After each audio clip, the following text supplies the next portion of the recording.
നമസ്കാരം. റംസാൻ ആഘോഷിക്കാനുള്ള തിരക്കിലാണ് GCC രാജ്യങ്ങൾ. ആഘോഷവേളകളിൽ ചില നിയന്ത്രണങ്ങളും നിർദ്ദേശങ്ങളും ഒക്കെ കൊണ്ടുവന്നിട്ടുണ്ട് രാജ്യങ്ങൾ. അത് അവിടുത്തെ ജനങ്ങളെ ബുദ്ധിമുട്ടിക്കാൻ വേണ്ടിയുള്ളതാണെന്ന് ചിന്തിക്കരുത്. ജനങ്ങളുടെ സുരക്ഷയും സമാധാനത്തിനും വേണ്ടിയുള്ളതാണ്. നിയമം നടപ്പാക്കുന്നതിനെ എങ്ങനെയും എതിർക്കുക എന്നതാണ് കുറച്ചുപേരുടെയെങ്കിലും പ്രഖ്യാപിത ലക്ഷ്യം. അത് നിയമ നടപടികളോടുള്ള അവരുടെ മാനസികാവസ്ഥയാണ് കാണിക്കുന്നത്. എന്നാൽ UAE അങ്ങനെയല്ല. നിയമലംഘനങ്ങൾക്ക് കടുത്ത ശിക്ഷ തന്നെയാണ് എല്ലായിടങ്ങളിലും നൽകി വരുന്നത്.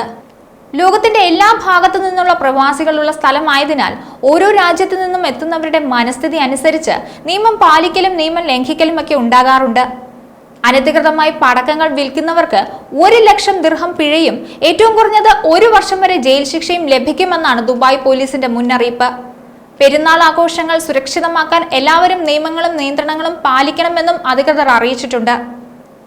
അനുമതിയില്ലാതെ പടക്കങ്ങൾ ഇറക്കുമതി ചെയ്യാനോ കയറ്റുമതി ചെയ്യാനോ നിർമ്മിക്കാനോ വിൽക്കാനോ ഒന്നും തന്നെ പാടുള്ളതല്ല. നിയമം ലംഘിക്കുന്നവർക്കെതിരെ കർശന നടപടി തന്നെ സ്വീകരിക്കും. പൊതുസുരക്ഷ ഉറപ്പാക്കുന്നതിന് ബോധവൽക്കരണ ക്യാമ്പയിനും ആരംഭിച്ചിട്ടുണ്ട്.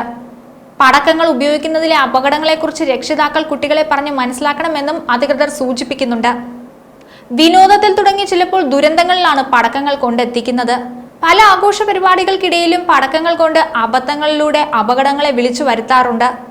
ശരീരത്തിൽ പൊള്ളലേക്കാനും വീടിന് തീപിടിക്കാനും വാഹനങ്ങൾക്കും മറ്റു വസ്തുക്കൾക്കും കേടുപാടുകൾ സംഭവിക്കാനും ഒക്കെ കാരണമാകാറുണ്ട്. സാമൂഹ്യ മാധ്യമങ്ങളിലൂടെ കുറഞ്ഞ വിലയ്ക്ക് ലഭിക്കുന്ന അനധികൃത പടക്കങ്ങൾ വാങ്ങരുതെന്നും കർശന നിർദ്ദേശമുണ്ട്.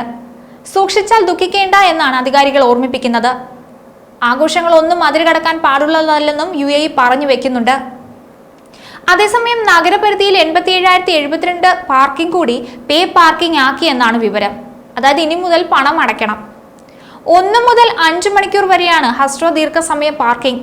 മൊബൈൽ സന്ദേശം അയച്ചും മെഷീനുകൾ വഴിയും QR കോഡ് സ്കാൻ ചെയ്തും പണം അടയ്ക്കാവുന്നതാണ്. വ്യക്തികൾക്കും സ്ഥാപനങ്ങൾക്കും 1 മാസം, 3 മാസം, 6 മാസം എന്ന ക്രമത്തിലും പാർക്കിംഗ് അനുവദിക്കും.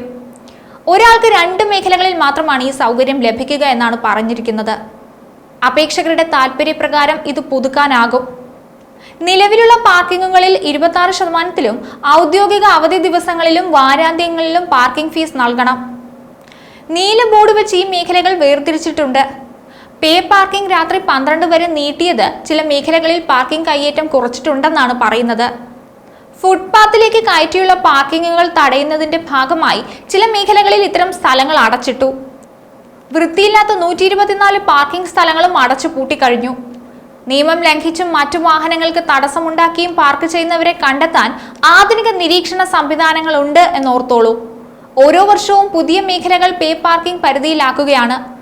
ഒഴിഞ്ഞുകിടക്കുന്ന ഇടങ്ങളിൽ ആളുകൾ മാലിന്യം തള്ളുന്നത് ഒഴിവാക്കാൻ പേ പാർക്കിംഗ് സംവിധാനം കൊണ്ട് സാധിച്ചുവെന്നാണ് അധികാരികൾ പറയുന്നത്.